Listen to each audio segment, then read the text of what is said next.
Right now, this is new vlog with new day है त यो चाहिँ एक दिन पछि बनाएँ हैन हिजो चाहिँ म अलि बिजी भएर भ्लगहरु बनाएन म चाहिँ अहिले टुसलतिर लाग्दैछु हैन भ्लग हिजो बनाएन त्यसको लागि सरी हैन म चाहिँ जाँदैछु है त बक्समान्डु है त हिँड्दैछु बाटोतिर आज म टुसल आइपुग्न लागिसक्यो बाटो अहिले यस्तो छ है त गाइस सासपारा त्यहाँ पुगेपछि हेर्छु राइट नाउ बक्समान्डु हैन अहिले चाहिँ चलिरहेको रहेछ अरू मान्छेको ट्रेनिङहरु ठ्याक्क त्यो सकेपछि जान्छ हैन म चाहिँ अहिले चाहिँ म हाइट गेटको अगाडि हैन हेर्न सक्नुहुन्छ हैन धुलो यस्तो उडाएको नि है त गाइस अब सासपारामा लुगासुगा फेरेर बक्सिङ खेलेर अनि भेट्छु है त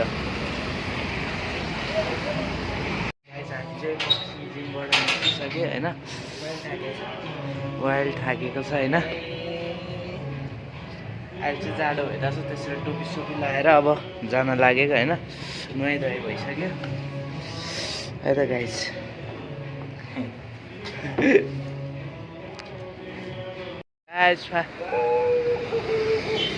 नाइट भ्यू है त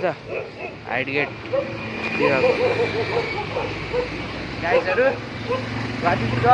हैन कुकुरहरु भुक्दैछ त्यही हो अहिले चाहिँ म जाँदैछु घरतर्फ है त गाइस हेर्न सक्नुहुन्छ हाइट गेटको रोड यतिखेर धुलो उडिरहेको छ जाडो बढिरहेको छ झोलाबोकी रहेको छु हैन गाइसहरु घर सासपारामा घरतिर लाग्यौँ है त अनि गाइसहरु हैन अरू त के भन्नु हिजो चाहिँ म अलिक बिजी थिएँ त्यसैले भ्लग आएन हैन स्कुल जाँदा आउँदा थाकिरहेको थिएँ अनि अलि फ्रेस पनि थिएन हैन त्यसैले बनाएन आजको लागि यति नै गरौँ होला thanks for watching this video bye bye see you in next vlog है त है त